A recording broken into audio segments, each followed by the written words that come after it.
There we are. Good morning, everyone. Good afternoon. Good evening. My name is Allison Raby, and you have joined Wisdompreneurs TV, otherwise known as WPTV. Today we have Selena Poole, Belinda Liu, Ginger Murray, Lisa Renee Hall, and we're going to be talking about diversity and inclusion.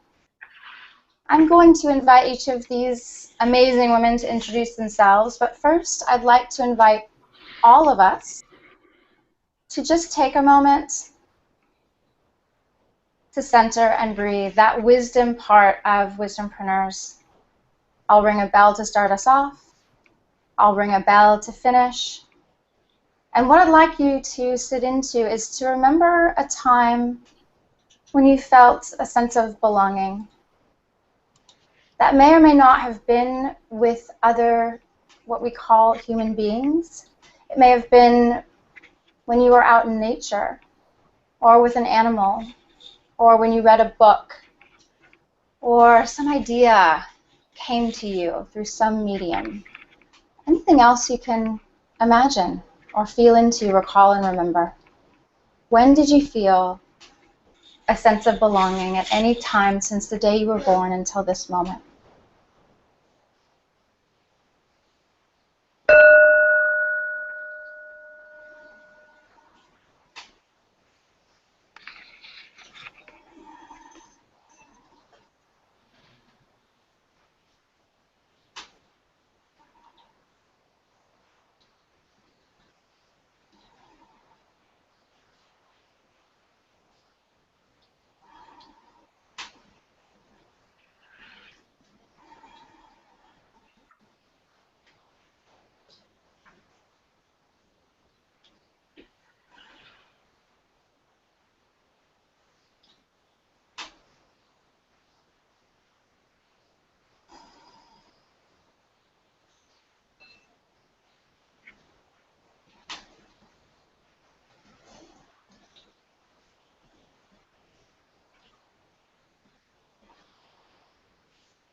Thank you all.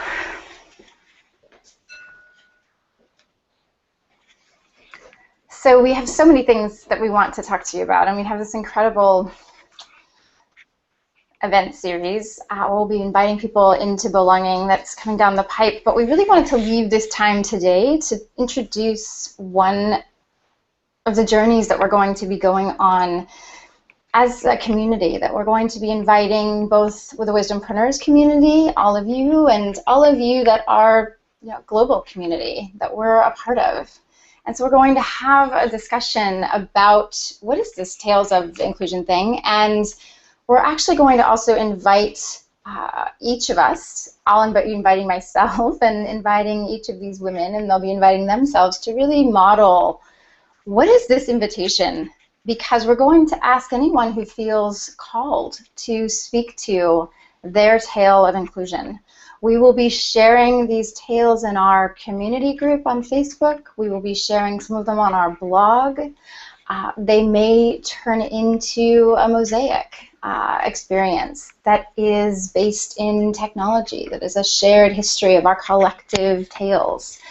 And so we wanted to start this off on this first Wednesday of this new year, and moving forward, start talking about the things that matter to me, to Wisdompreneurs. Diversity and inclusion is one of our core values, and each of these women that are here today with me have said, yes, this is something that I want to talk about. I also just want to let everyone know, this is sort of the Wisdompreneurs, the WPTV disclaimer. This may not be all pretty and packaged. I'm not interested in that. I'm not looking for it. We want the real. So we will be entering into these dialogues and discussions from a place of kindness, curiosity, compassion, an open heart and open mind, and we will also be telling you what we really think, what we've really experienced, and what we really feel. So if that doesn't, if that makes you go, I don't know about this, this could get dangerous, this could get messy, this could get ugly, maybe this could also get really beautiful. And I think messy is really beautiful sometimes. So I'm going to say, please take it away, ladies. If you each start by just introducing yourself and also telling us a little bit about your heritage. I'll go last. And as we said in the invitation, what you see isn't always what you get. So you may or may not be surprised as listeners, as viewers. But at any rate, I'd invite you to have an open heart and an open mind and some curiosity as well, if that's something that feels aligned to you. If not, as I said earlier when we were prepping for this call, throw it out the window like a bad cup of coffee. Okay. Whoever feels aligned to go first, we'll do it like popcorn, and if no one starts talking, then somebody will point and it'll be Russian roulette.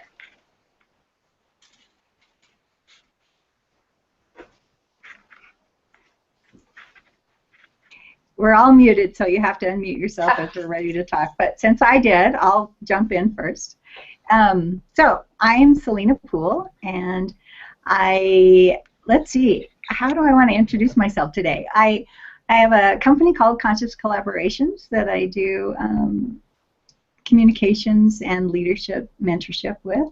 But more importantly, I guess I want to introduce myself as a almost 60-year-old entrepreneur, lifelong entrepreneur, that my heritage is interesting, and this is part of what might surprise people. I have a very strong Cherokee heritage that often doesn't show up with someone with light skin like mine and blonde hair. But then I also have a kind of a Celtic mixed background, European, French, English, Irish. So those are my two streams sort of heritage. Thanks for the introduction.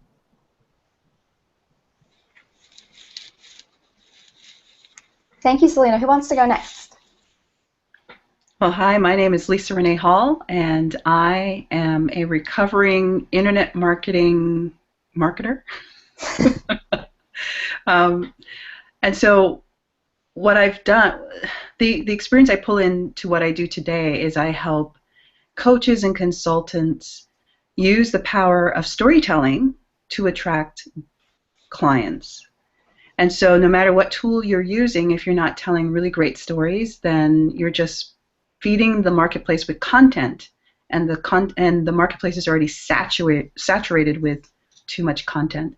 So I just help those entrepreneurs create mindful stories, stories that reach emotions, stories that help to move, and stories that help to inspire. My background is my parents are from Jamaica, beautiful island of Jamaica, of Bob Marley, mangoes, and beautiful sands. And so they both came here to Canada, where I live, in the early 70s. And so Canada, Toronto specifically, is where I call home. Now, I couldn't understand why I was so fascinated with French culture, French language. I started studying French when I was 15 years old. And I couldn't figure out why was I so obsessed with the French culture language until I found out that, you know, as I got older, that my mother's maiden name is French. And although she comes from the island of Jamaica, somehow her side of the family have a French last name. And so as part of my journey in discovering who I am and my own identity, I've also become hyper obsessed with discovering who this French person was and how this French person ended up on the island of Jamaica. So one day I think I'll produce a documentary that will chronicle that journey. So that's a little bit of who I am. Thank you, Lisa Renee. Who's next? I'm Ginger Murray, and I am actually also a storyteller and believe in the art of storytelling, and a writer as well. So I have done many, many different strange miraculous, silly things in my life. But these days, I pretty much go by the tag of writer, though I do have a big bag of costumes that may be utilized again in the future. And so, you know, I like to be involved in all sorts of different kinds of things, and having all sorts of opportunities to explore different aspects of life. So that's one of the things I love in a lot of what I do. And I'm your pretty strict standard mutt, European mutt, with all kinds of different, you know, you name it, and that's what I've got going on. From Irish to Dutch to German to all of those sorts of things. And interestingly, actually, we discovered when my great-grandmother, when she died at 80, it was revealed that, in fact, we had 4 great-great-great-grandmothers that were Potawatomi and Ottawa Native American tribes. So it had been kept this family secret, and it was a big shame at that time in the family, which is very unfortunate. So we discovered this kind of new history about ourselves and why most of the men in the family couldn't really grow facial hair, and why there were all these sort of unusual things that we weren't able to, you know, figure out, considering that, you know, my mother's maiden name was Yitma, which you can't get any more Dutch than that. So so it was pretty interesting, and it's something that my mother, as she's grown older and walked through a lot of different things, is very powerfully embraced, and you know, has become a big part of her life. And she does work with the reservations up in Oregon, and it's been, you know, that was a wonderful thing to discover, to, you know, discover I was really truly an American, the greatest sense of the word. Thank you, Ginger. Hi, I'm Belinda Liu, and I'm very excited to be here with such wonderful women and our audience. So I am Taiwanese. I was born in Taiwan. I immigrated to the US when I was 5. So I do also have American culture as part of who I am, but I also consider myself to be deeply of my Asian roots. My father's family actually fled to Taiwan during the revolution. And my mother's family is from a small fishing village that is also an island off of the coast of Taiwan. And so I've been more recently in my 30s kind of exploring the ancestral roots, the indigenous roots, so feel very drawn to that in my own spiritual practice. And in terms of the roles that I play, I consider myself to be a teacher, a connector, and a social entrepreneur, and playing with Allison just with how can we use technology in a more meaningful way so that we feel like we're more deeply connected as human beings. So that's what I'm exploring right now. Thanks, Belinda. I'm so excited. I'm so excited. I'm so happy to play with all of you. Do I need to unmute myself? Okay. Yeah. Whew. So my name is Allison Raby, and I am Black and Jewish. And one of the things that I've committed myself to over the last 3 months, as I've been digging in even more and more deeply into diversity and inclusion, and oh gosh, I feel like a walking cliche. The more I know, the more I don't know. Is that I've committed to outing myself whenever, you know, I realize, oh my goodness, unconscious bias at work, at play, in this organism. So I have recently started saying that I'm Black and Jewish, as opposed to that I'm half Black and Jewish. I didn't have necessarily any rhyme or reason to being half Black, but I realized, why am I saying I'm half Black? My father was Black. I say was because he's passed. My mother is Jewish. I have realized recently that I don't know. I believe that we're German Jews, and that's something that I want to know more about. And I believe we're Ashkenazi. When I was born, I came out looking the way that I do, and I was my parents literally, in a very loving way, said, "This is a beautiful child," and can you please go get our baby? This can't possibly be our child. You must have switched the babies. In addition, I was part of a political campaign that my father was a civil rights activist, so not only was he black and fighting for civil rights and actually more importantly human rights, but there was a campaign called Raby Baby when I was born. My mother had cooked this up, as my mother is wont to do. So there were buttons that said Raby Baby and banners that said Raby Baby, and here they have this white child, right? White child, and and they didn't have stuff around it. There were blood tests done, and so I've had a really interesting walk being in this body and from these parents and from these ancestral lineages and lines. That's me. Oh, and what I do in the world.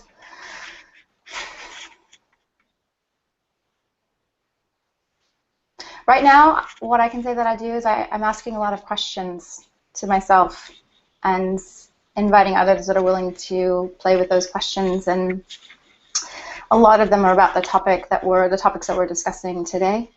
I am passionate about the intersection of wisdom practices and business and all things related. So, and also to talking about things, Ginger and I have talked about the dark side of enlightenment. And, how do we write about that? How do we talk about that? Or not how do we, that we will, just get ready. And, things that are really happening everywhere and that aren't necessarily shared in a way in our culture that where I find myself like I really want to talk about this, and I start to, and other people are like, oh my goodness, or dear friends will start to talk about things, and I'm like, oh thank goodness, can we have this conversation? So I say that because we're going to be doing that going forward on WPTV, and also having the conversations that I've been having with you, Belinda, around how do we use technology to really truly connect to one another, and connecting to disconnect, and also not making anyone wrong, but how do we connect it to connect? And yeah, so that's I want to say those two things, and I have lots more to say, but I'll pause there. Another one of my practices. Thanks, Allison. Do you want to share just a little bit about the February event, and then we can move on, or do you want to save that for the end? I want to save that for the end because I want to get into this juicy conversation. How are you feeling? Okay. Thanks for asking. Sure. So one of the things that we talked about as we were setting up for this event, or this call today, was this Tales of Inclusion project. Allison can say a little bit more about it, but we decided that we wanted to model whatever we were going to ask the Wisdompreneur community to do, and not to ask the community to do anything that we hadn't done ourselves. So this is raw and unscripted, and we're going to figure it out as we go. So maybe, Allison, you could just say a little bit more about the project and how you see it unfolding, and then we'll jump right in. Great. Thanks, Lena. And first, I just want to thank all of you for being willing to share your heritage. I have had experiences that when I've shared, like my father would come to school and people would stop being friends with me, for example. So I just want to say this may or may not be true for others, but for me, sometimes it can be really terrifying to step out and say, this is who I am and this is where I come from, and I just want to honor that and mark it and say thank you. And whether or not it's scary for any of you, I just want to name that I'm grateful for you sharing yourselves in that way and in general here on live TV. And I just also wanted to state that for anyone who's listening, that yeah, sometimes, at least for me, it can be really terrifying to say this is who I am and this is where I come from, and come what may. So I'd be happy to talk about the Tales of Inclusion, which is, I think, for me, a piece of this project, which is that we're really going to be inviting our community, and particularly our community, and to the global community, if anyone feels so called. So if you're part of the community and you want to share what we're doing with others, and they'd like to join our community, the doors to our community are always, always, always open. We do have guidelines, and really just a request, and I won't go into that, but I want to say that we want to be really inclusive as we kick off these Tales of Inclusion in this project. So we are going to be inviting people to share their tale of, tell us a time when you felt like you really belonged. Tell us a time when you wished you had a sense of belonging and you didn't feel that way.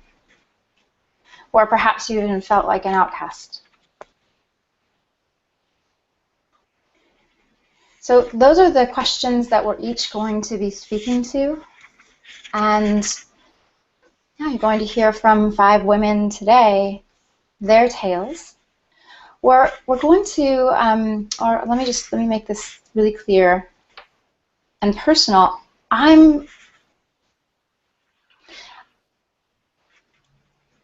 Feels really true to me that there's so much to say, and there's so much to talk about, and there's so much about how there's been so much suffering and so much that is just not okay for me in what's happened to so many people because of the color of their skin, because of their sexual preference, because of their gender, because they're obese, because they're disabled, because they're too old, because they're too young, because they're this, they're that, they're da da da, you name it. For me, inclusion just goes like, it's everyone, it's all of us for me, and I don't, and I want to really leave an incredibly beautiful space for the conversations that need to happen, that have been happening, that need to continue to happen probably until the dawn of time around what has been so not okay and so hard, and at the same time, I also want us to, like with this Tales of Inclusion project, that this is a place to share and to say what's really true for you, and that can be. Let me say it in a different way than I was going to. I want to invite people to really speak their truth, speak their mind, speak their heart, and also come from a place of, or the invitation is to come from a place where it's not about making anyone else wrong. If this was my experience, and maybe there's so much of like, this didn't feel good to me, and this really hurt, and I felt really left out, and I had to go and sit in the corner in my bedroom and shake and cry, for an hour, just to be able to come back out in the world, or to get on a phone call, or talk to a friend, or fill in the blank. And yes, all of that, and that just so didn't feel good, and da da da. And I'm going to invite us to say, we don't know where, whoever the people, what the walk of the people who excluded us. And so I want to invite these tales to be about what we experienced, again, without making anyone else wrong, or just leaving the possibility that perhaps they too have been excluded, and that we've all had this experience in one way or another. So I would love to hand the mic over to any of you ladies who would like to, who are popping like popcorn and want to talk about a time when you felt included, a sense of belonging, and also a time when you felt like you wished you had belonged and you weren't included. So Ginger, it looked like you want to say something. I'm happy to go next. Go, go, go. I recently had posted a very long missive in the Wisdompreneurs group, and that came from a place, my primary value, the one thing that drives my life, is the word simplicity. And a long time ago I came up with 7 values and they guide my life, but simplicity is #1 and it never changes. If it seems too hard, too complicated, if it seems too complicated, chaotic, I don't do it. So the reason why I posted what I did is because Wisdompreneurs does make me feel like I'm included. And I'm included in, you know, I'm thinking weird thoughts, and then somehow I think Wisdompreneurs is the first place I'm going to post this. And it's just interesting seeing the reactions I get. Sometimes I'll cross-promote in other groups, but it's only in the Wisdompreneurs one where I get responses and engagement. And I posted that primarily because one of the issues that are plaguing our society, right, American society in particular, and because I live in Canada, I get to see various different coverage. I get to see Canadian coverage of what's happening in the U.S., and because we get Canadian U.S. stations in Canada, I get to see that perspective, and to see how race and sexual orientation, how all that's being politicized, has been very interesting. However, in an attempt for others to try to understand what structural disadvantage means, what white privilege is, what white privilege is, I'm seeing a lot of different, like one person will write an article saying, I'm white and this is the way we're supposed to handle this. And then someone else says, I'm white and this is how the way I'm supposed to handle it. And it contradicts each other. And I sit there and I say, if I were white, I'd be so confused as to what to do to try to give voice to the other and try to listen. So that's why I posted what I did, because Wisdompreneurs is the one place I've found where there isn't this discussion about what we should be doing to include. Everyone just does it. And it's so, I don't know how you're going to do this through this course you're doing, Allison, because to me, I find it hard to articulate what or how to make people feel included based on what we're doing in Wisdompreneurs. Somehow it just works.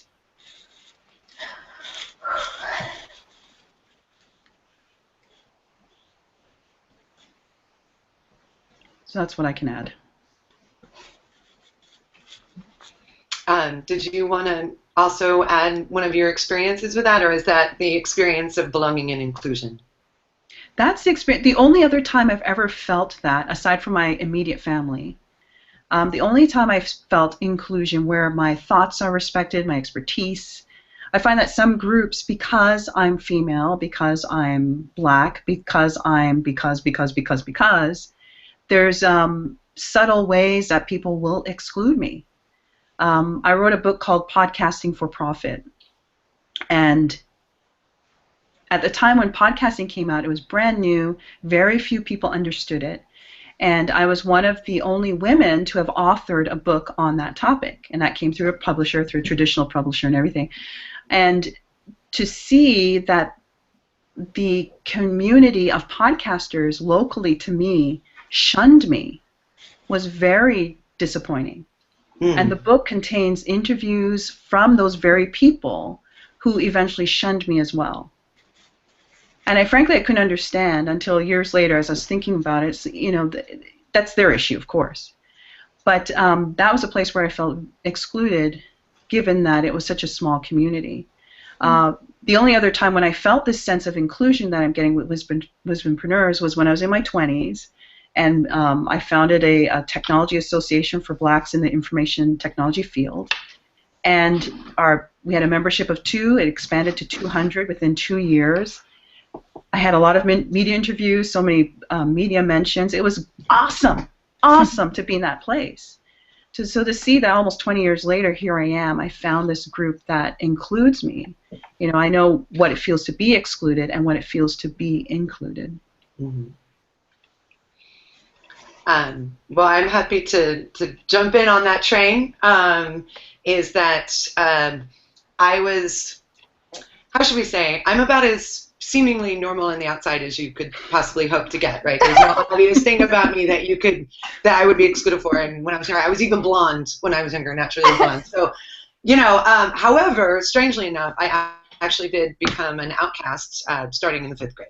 It was just this subtle shift, and it still is a bit of a mystery to me why it was. I was teased, I was harassed, I was, you know, kept out of.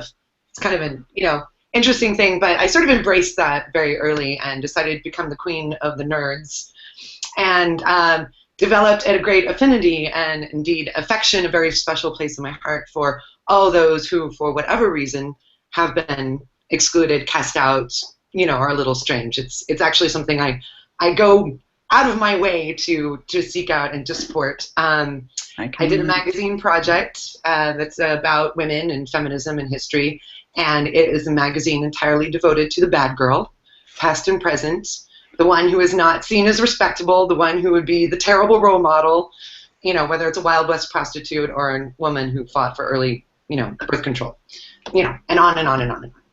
But so that's something, it's actually something I love and, you know, and enjoy very much, and, you know, continue to try and create a place where people do feel that they belong, or at least are recognized and honored. And then my experience with that, which is kind of interesting, is that I moved to West Oakland 3 years ago.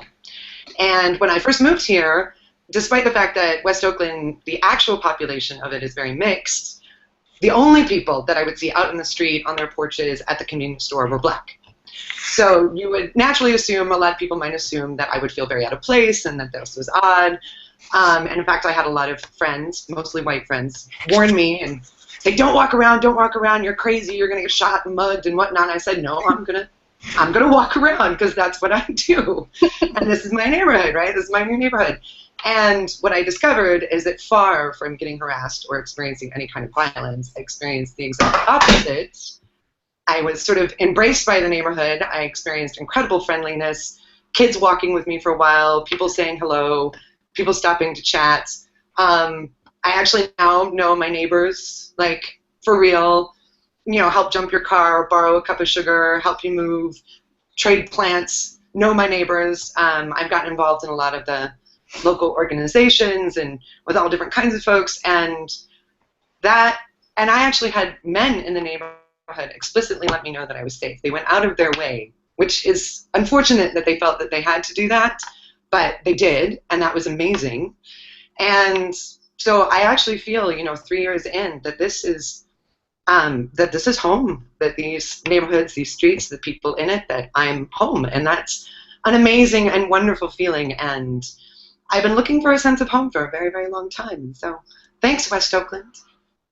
You've made me feel like I belong.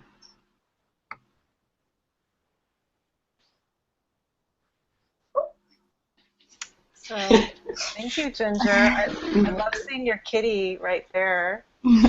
They're fighting over my lap right now. So I'll have to say that I am mostly an introvert, and I'm not one to engage in conversations online. So for me, this is a little out of my comfort zone, and probably the first time I've shared my story of diversity and inclusion in this format. So definitely, you know, feeling that edge right now. But there was something that called me to, I've been getting messages recently about the importance of sharing my story. So when Allison posed this question, I was thinking about the first time I felt included and when I felt excluded. And I think it goes back to when I was 5, and my parents were like, we're going to move to the US and you're going to figure out what to do when you get there. And my sister was 7 years old, so she started 3rd grade and I started 1st grade. And I think that moment was the first time I felt extremely excluded, but also a moment of inclusion. Just to be somewhere that you didn't choose to be, and to not understand a single thing that people were saying, and not to have very many people that look like you,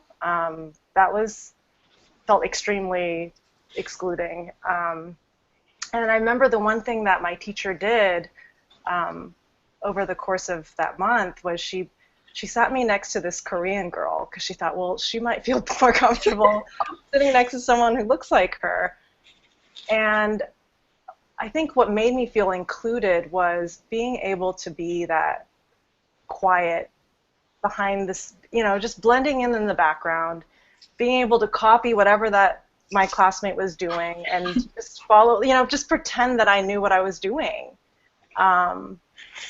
You know, and so that was a lot of like duality there. Like, of course I didn't belong, but then there was a little glimpse of inclusion that I felt just having that girl who looked just like me, kind of, even though I couldn't speak to her, you know, kind of put me under her wing and to just blend in. And I think it's an Asian American woman. Allison, you're making me teary. I'm sorry. I think people look at me and people like me and think, Tiger Mom, like, you know, like, you're so successful, like, you are so achieving, and you've gone to these good schools. And so I think in my 20s, up until my 20s, I figured out, you know, like, what to do, like, just watching what other people do who are successful. And that was very much like the model of my background and you know, parenting, like parents saying, you know, we made a lot of sacrifices for you to be here, and so we really need you to be successful and make it, you know, worth it for our sacrifices. And so I think for a long time I thought that I was, you know, included.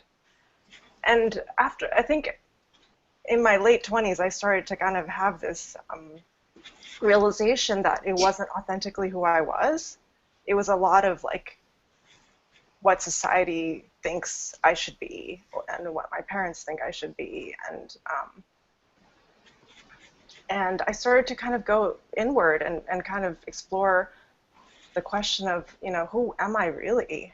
Because I think that's so important in order for you to really understand, like, where am I feeling authentically included? Is like, who am I really? And where do I fit in? And I think it was, you know, I was doing a nonprofit job. I was on the leadership team. And there was this one woman who I felt like for the first time she really saw who I was. And she was a leader that was different from the leaders I've ever experienced. I mean, she was extremely vulnerable with everyone. She embraced diversity. She was a lesbian and was very open about who she was. And I think that was the first time I saw a glimpse of how could I really be, you know, as a woman, as a like achievement-oriented Asian person. Like, how could I actually even just bring my like intuitive, softer side, which I'd never felt comfortable to ever reveal in the past, because of all the models that I had seen. So I think that was the first time that I felt truly included in a way that felt like who I really was. Because up until that time, I didn't know. I didn't realize that, you know, I was just blending in, but it wasn't really me.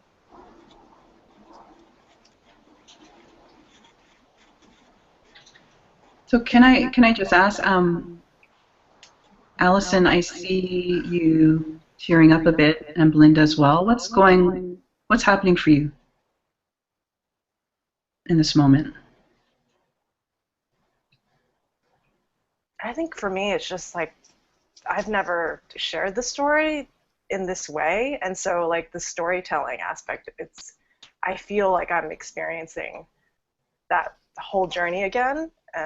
So it's like, feels very raw.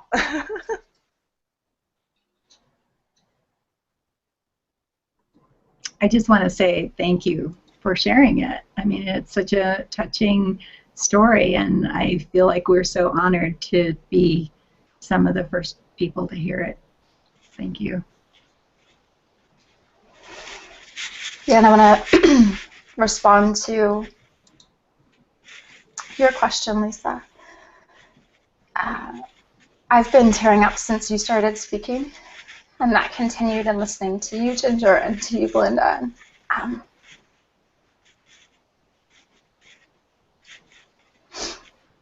This is important to me.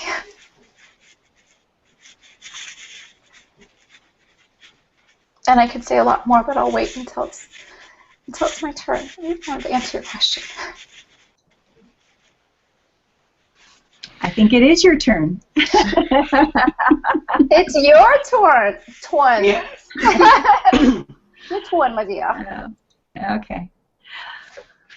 Wow. Well, I'm really struggling with feeling like my stories have value as compared to the stories I've heard so far. So I'm trying to let that go.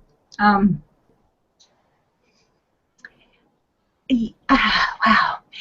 You know, I was a teenage mom.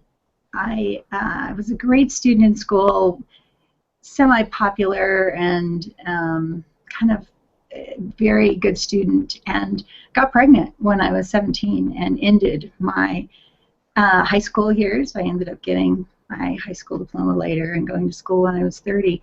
But I think that was the time when I felt the most different and excluded. I mean, there have been other times of being, you know, female in a man's world, or a man's profession, or being, you know, not having a college degree and trying to, you know, win jobs until I got older. So there's lots of other times, but I think the time that I felt the most excluded was then. And so not only was I thrust into motherhood and marriage, thrust, that sounds like I didn't have any choice. That's not true. I had, you know, I was totally madly in love, as you can be when you're 17. But thrust into an adult world that I was not prepared for. Fortunately, I had a great family support system, but I remember trying to go back to friends and family, where, you know, on Tuesday they were my posse, they were my crowd, and on Wednesday they were not.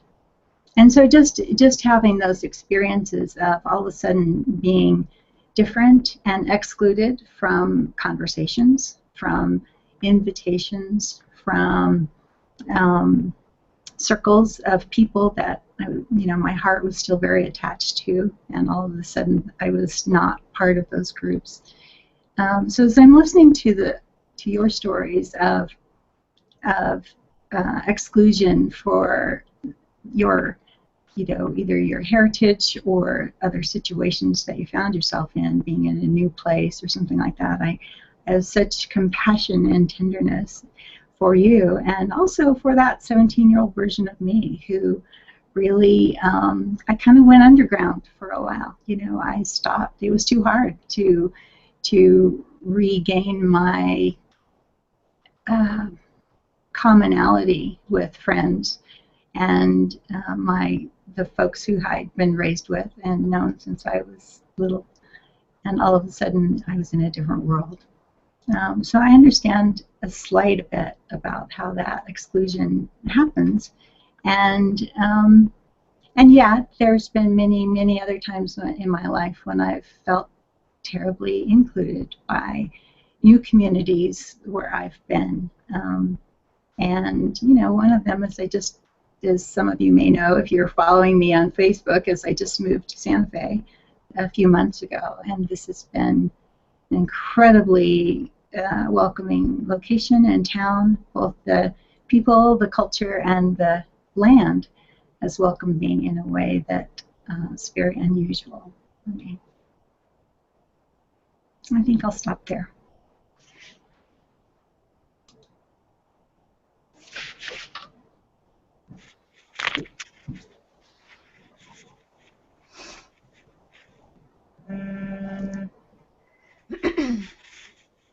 Thanks so much to all of you.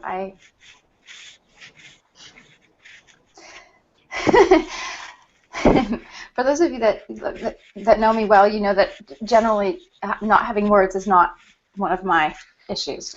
But right now, I'm feeling very much like I am appropriately speechless, and all I have is like this is what I wanted to do today. So thank you.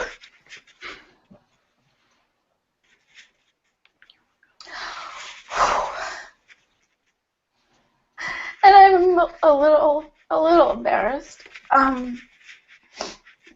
thought about my mascara running down my face. I don't even know if that's true, but yeah. So what? Thank you. I've been feeling a sense of, if we can just start to have these conversations, we can just start to talk to each other. And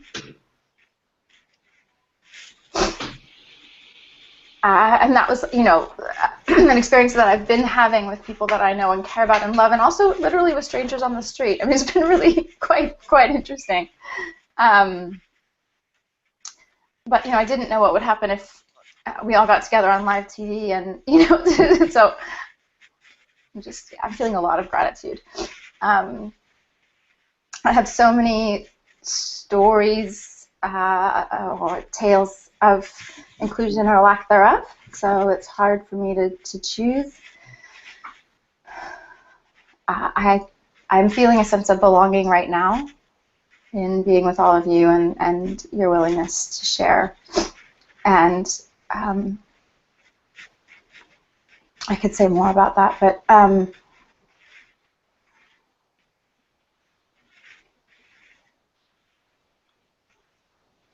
yeah, I just need to stop for a moment and breathe, because there are a number of stories, and they're rushing at me so quickly that, or they're rushing in me so quickly that I'm having a hard time finding which one.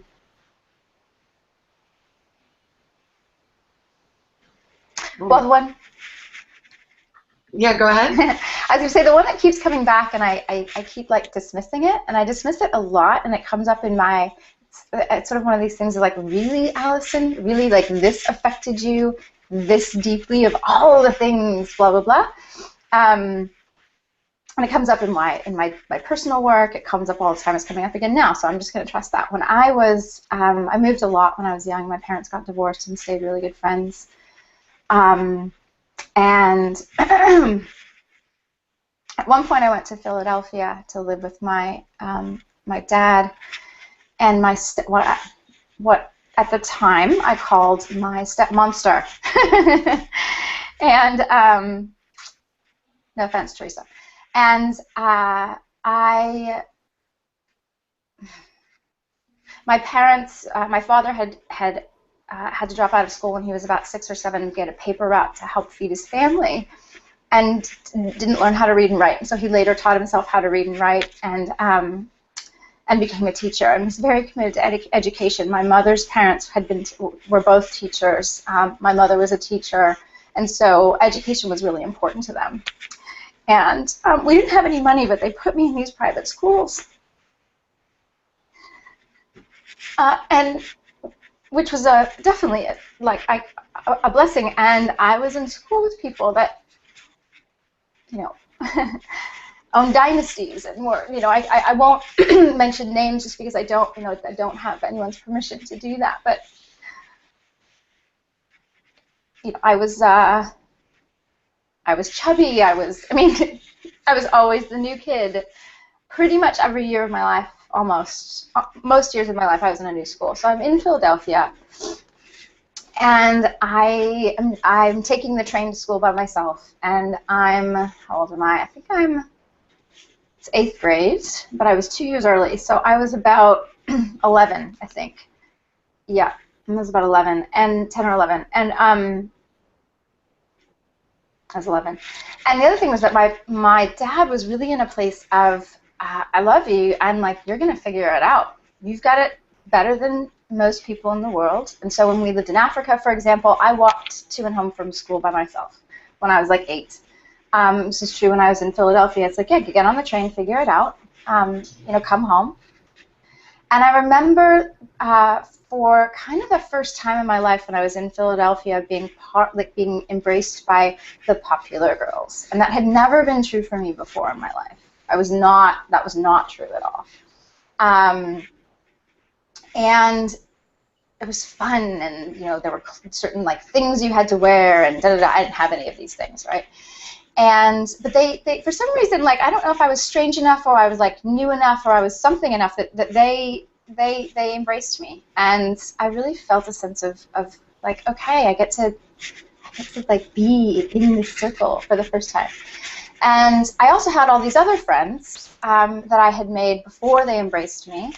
And, you know, this is going to be one of those times when I say, you know, not only may I put my foot down in my mouth, but it might be my whole leg, I'm not sure. But, you know, according to the popular girls, I was no longer allowed to be friends with the slut, the school slut, and the school nerd, who they referred to as E.T., because of the way that how long her neck was, and the list went on. And I said, you know, I'm not going to do that. I'm not going to do that. They're my friends. I'm not doing that. And I'm just completely and utterly shunned. And we were in a pretty small school. It was about 200 student body. I was in middle school, but it included high school. And I was actively targeted for the entire year that I was there. And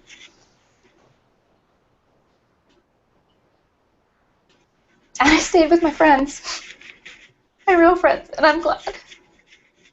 And it was really a really painful experience. And I can't, like, I don't want to be like, it was the right choice, and I was so righteous. Like, that wasn't it. It was just like, I don't want to give up my friends. So, and I really had no idea what I was saying no to, and what I was saying yes to, and what was going to happen. So that's mine.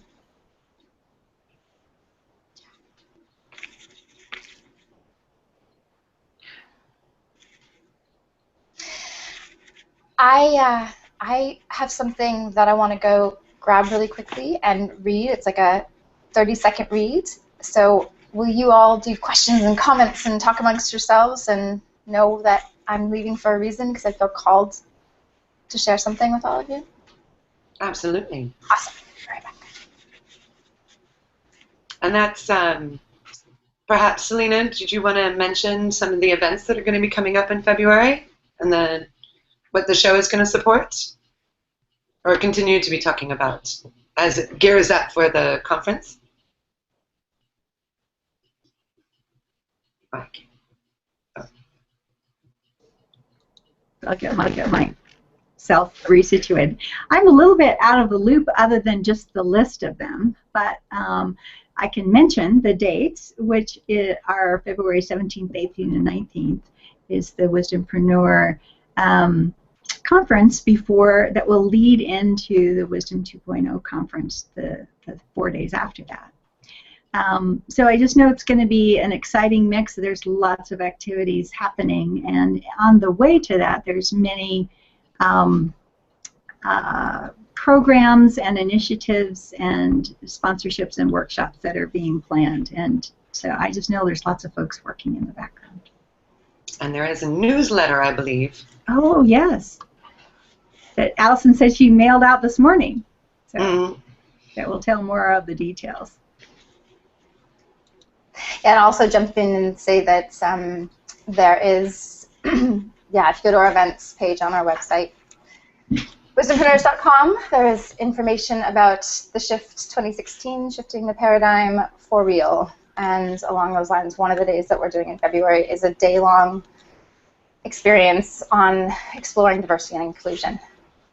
And we'll be partnering with Tech Inclusion, Melinda, Brianna Epler, Wayne Sutton, and I always pronounce Ramaya's last name wrong, so I won't even try, and Ginger Murray, and many others. So I'm really excited about that unfolding. So Allison, before you read for us, and maybe we can do that as our close, because I also know we want to do a closing wish. I just want to acknowledge some of the folks who shared their own story and their own heritage here in the chat, because you know, we had some folks. We had Barbara who talked about that she really resonated with Ginger's story, coming from a primarily German background, and then learned that her grandmother was an American Indian from a tribe, Menominee, which I'm sure I just butchered the name, and didn't learn about that till after her death. And that I just want to acknowledge Michael for saying hello, and that this was a conversation that was happening in Boulder, and he was really thankful that we were having it too, and for everyone's openness. So thanks. Yeah, thank you. Thanks, Barbara. Thanks, Michael. Thanks, everyone who's been with us today. Yeah, embodied and in spirit. And I wanted to just invite all of our entire community, like what the 5 of us just did is what we're inviting you to do in written form, either in our Facebook community or if you have additional questions. We're going to keep having this conversation, and I will be sending something out that talks about the specifics around Tales of Inclusion. So stay tuned for me dropping my earbud. Stay tuned for more information to come, and I also want to say thank you so much to you 4 women for sharing your stories and your time. I'm so touched by every single thing that each of you said, and I've never cried on live TV. So you move me. You move me and you move the world.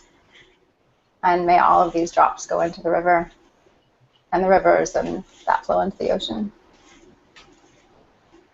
Thank you.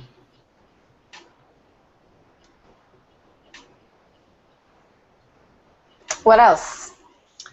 Well, I want to hear what you have to read for us. Okay. I'm excited. So this was written by a friend of mine, Bill Herr, who I met at Esalen Institute in Big Sur many years ago. He is an artist. He's many things, and he created. I walked into what's called the Art Barn at Esalen and saw these shrines, many different shrines, and they all had kind of a similar makeup. They were a box, and I was drawn to all of them, but there were 3 that particularly called my attention, and one of them had what I'm about to read to you in it, and this is actually from that shrine. The boxes, I later found out in running into Bill on the walk in the middle of the farm at that property, were old pieces of plank wood that my second adopted father, Ronnie Hare, who had taken his own life, he and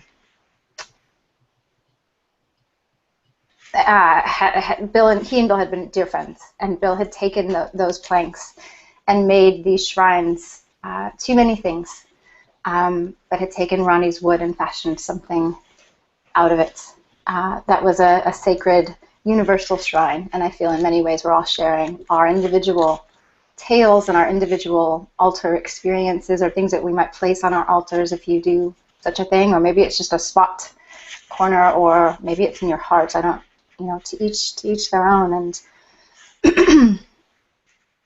at any rate, this one, he said, I met him and he said, I said, can I have one? Are they for sale?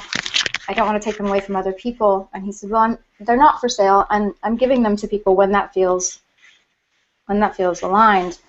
And he said, choose one and take it with you, and you leave. And so I did. And this is what, this was one of the things that was on that altar. They're in that shrine. There are many things. It's called the Pony Killer Shrine. The Kawande Comanche were the last of the Plains Indians to be conquered, or quote-unquote pacified, as the U.S. cavalry put it.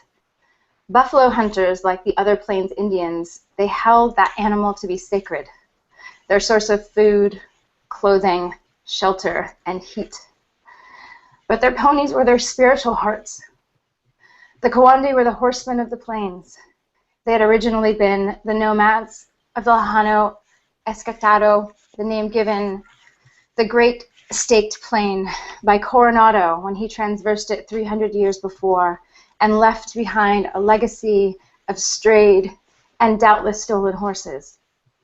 Horses by which the time the Battle of the adobe walls were so much a part of Kawande life, and with which they fought so valiantly. They were given the name Pony Soldiers by the Black Horsemen of the 8th Regiment of the U.S. Cavalry. The black soldiers the Kawande called Buffalo Soldiers, as a similar mark of respect for their fighting prowess. The Kawande lost the Battle of Adobe Walls, as the Buffalo Soldiers forced them into a box canyon in a remote corner of what is now Pony Killer County, and slaughtered them. men, children, women, and ponies. Those few Kawandi who escaped the massacre fled with fewer than 100 horses from a herd that once numbered in the thousands. That's not why it's called Pony Killer County, though. That winter of 1868 was the severest in memory, and waves of ground blizzards raged across the Llano Esperando, concealing the Kawandi's escape. But its harshness and privations also left the small band desperate and starving, and with only one alternative for survival: to kill ponies for food and to provide shelter for the few infants still left alive. The killing of horses was an act so unknown to the Kawandi that they had no name for it. No Kawandi had ever been known to do such a thing.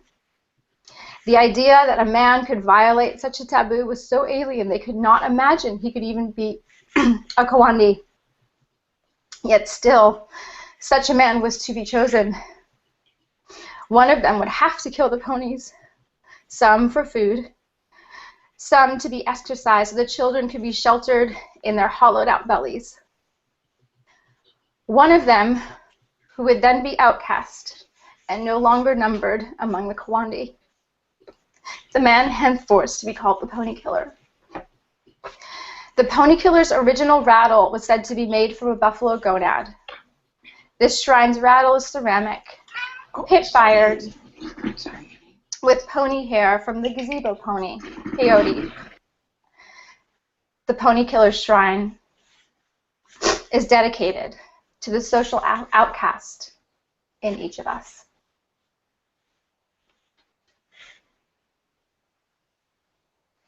Thank you.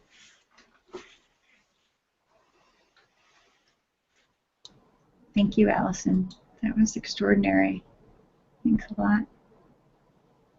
I want to give credit that it was written by Bill Herr, and that there's something about outcast and my experience with that more than feeling incast that speaks to me and that has spoken to me through this conversation. Thank you for letting me share.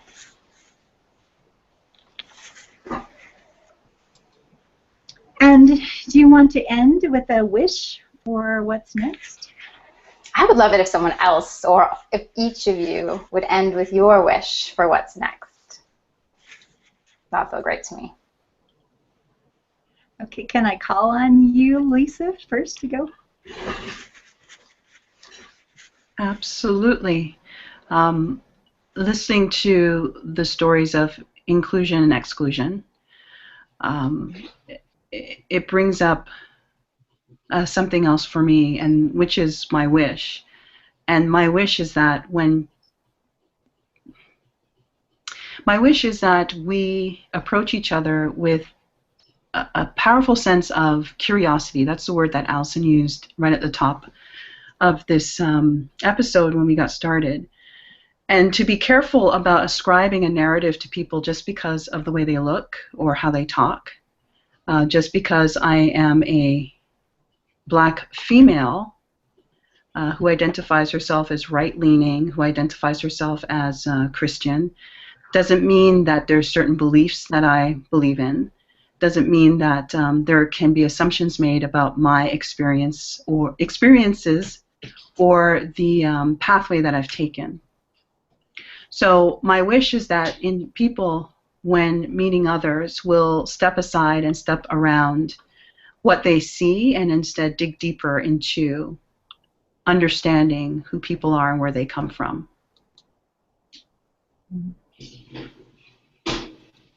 Lovely, thank you. Ginger? Oh, well, I'll add to that wish, just a little piggyback, and thanks for everybody for joining us and meeting all these wonderful people on here, is to always be willing to go outside of your comfort zone a little bit, to ask questions, to explore something, to challenge whatever your perception might be. And like I said, sometimes just go take a walk in all the ways that that means. And I wish that for all of us. It can result in beautiful and amazing things. Perfect. Thanks. Belinda? I think for me is just give yourself an invitation to take a pause as we start this new year, to really see yourself, what's inside, and to listen for opportunities to share that with others in unexpected ways, even if it's, you know, on the street or friends like these wonderful women who draw you out. Just be open for the yes. I'll do my wish next. My wish, you know, I have 5 grandchildren, and so I'm going to direct my wish for them and their lives. The oldest of whom is named Allison, and in 5th grade was awarded the school-wide certificate for being the person with that demonstrated kindness and compassion. And my wish is that the world that my grandchildren are moving in will be filled with kindness and compassion and understanding, and the curiosity to be willing to reach out to those who are outcast, who look different, who speak differently, who are quiet, because there's so much complexity inside each of us.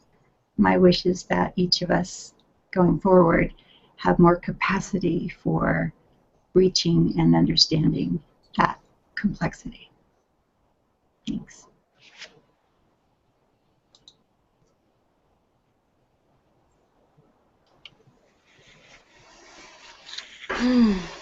I feel like this conversation I don't want this conversation to ever end. And I'm noticing the time, and I wanted to say thank you all. And yeah, my wish is very similar. I invite myself over and over and over again, and every single being on the planet. May we open our hearts. May we come towards every other being in every situation with a genuine curiosity, the appreciation of similarities, and the appreciation, and if appreciation isn't possible, at least the respect of differences. And the knowing that we don't know what anyone else has ever been through, and we can't tell, and what you see isn't always what you get, which is what this conversation was titled in some ways when Selena drafted it, and as we've all come and talked about it and created it. I would love for this conversation to continue with all of you ladies and with others, and let's spread it. This feels like the beginning of like a match that's lit, but we've created a campfire, and I'm excited about the bonfire that I know will come. Thank you.